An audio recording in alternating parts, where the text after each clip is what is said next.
We've all been hoping Metroid Prime 4 was going to come out, be spectacular, and not be a letdown, but we have seen some very, very questionable clips floating around the internet. And now that the critic scores are out, some of them are complaining about issues that this has, like the characters constantly yapping. There are new clips that are circulating, and really, it looks like this might be another disappointing title.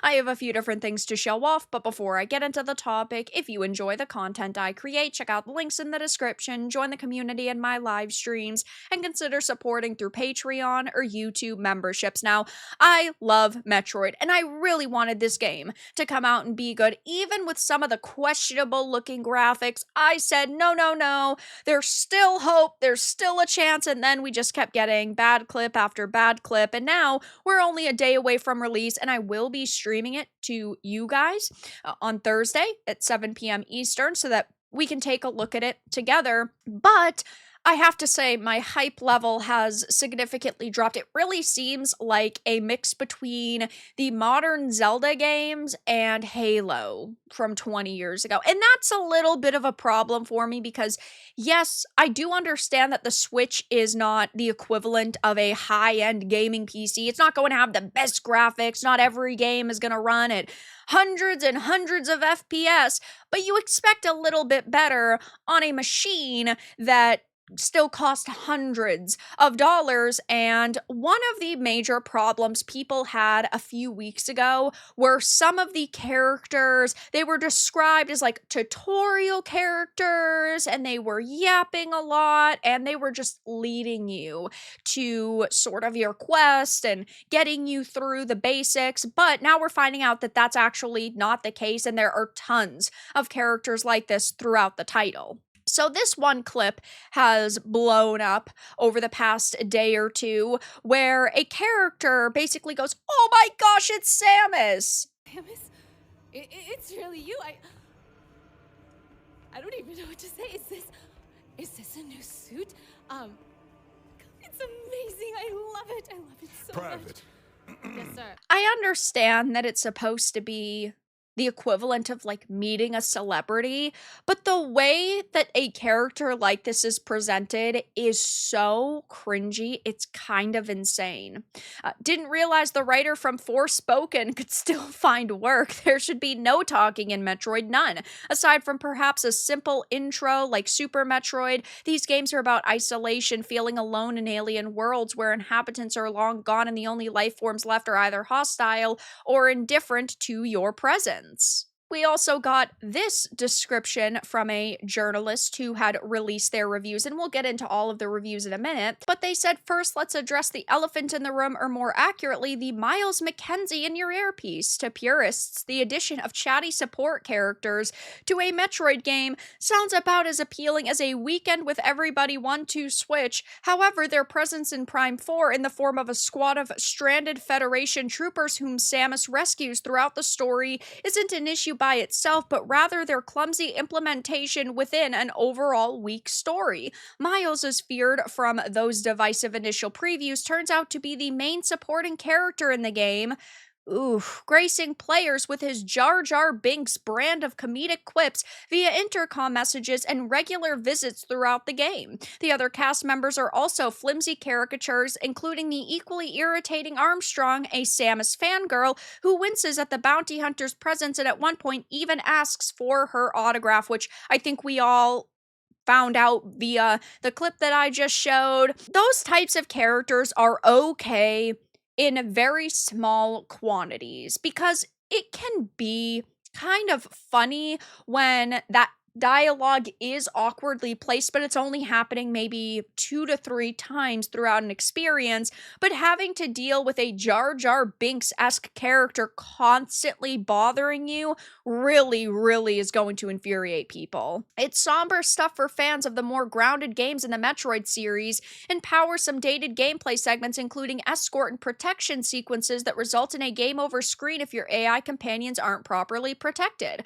All the while, they'll reward you with dialogue dialogue barks like, Sarge, look, she's doing Morph Ball. Other characters like the stoic hunter Takabi and the emotionless droid VUE995 shows how support characters could resonate more positively in future games if handled with greater care. I just hate the fact that they have turned it into cringe millennial slop at this point. And unfortunately, this is a trend we have seen in the gaming industry so often recently. You have people who are not actually writing games for the fans of these series. They're writing games for a newer, younger crowd who they believe is going to show up to buy these games, but typically doesn't. Like, how many of the Fortnite kids are really going to want to play Metroid? Probably not a lot of them.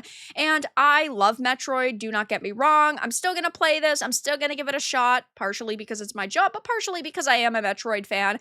Though it looks like Halo 1, and I love Halo 1, but also it's not a new game, and I think that graphics should have evolved a little bit since then. We also are finding out that it technically is the lowest rated Metroid Prime game. Now, you have to consider that it's still getting a good score. It's not like it has gotten an absolutely abysmal one. It's not like it's got, a 10 or a 20, right? It's got an 81, so that is still positive, but man, I just expect more from this. And while some of these outlets are giving it 100s and 95, saying it makes a triumphant return, there are some people who are saying it just doesn't stick the landing. It is enjoyable enough and has glimpses of vintage Metroid shining through, but this game could and should have been so much more. Ultimately, much of Metroid Prime 4 feels like a failed experiment.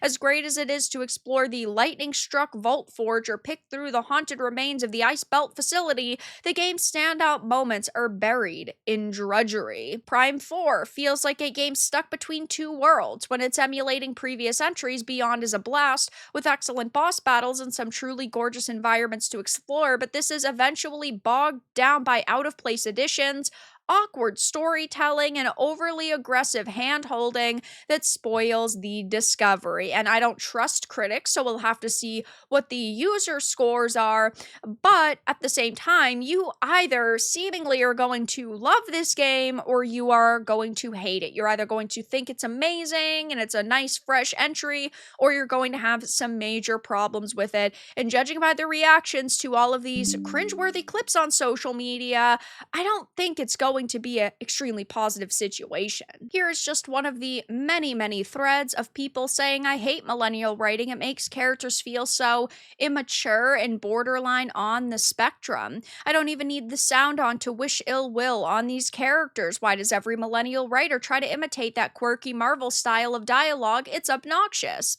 Metroid has a plot. I vaguely recall a side-scrolling game with a gun of some sort. I thought it was a robot. I just killed Ridley with my freaking mind. Millennial writing is a plague on modern video games. MCU quirk chungus millennial writing. It's not the same writers. Hopefully the one from Forspoken will never be hired again. I think the point was that it was a joke, but that's okay. Not everything needs to be a friendship is magic. But to top all of that off, while a lot of people are upset over the writing and some of the story directions, we also know that the game is advertised as having a native 4K option, but only the outer edge of the visor is 4K. That might even be a 2D asset, not even 3D. The actual game outside the visor is running at 1080/1440. What a disgrace. They truly ruined the good grace of this franchise had in the past.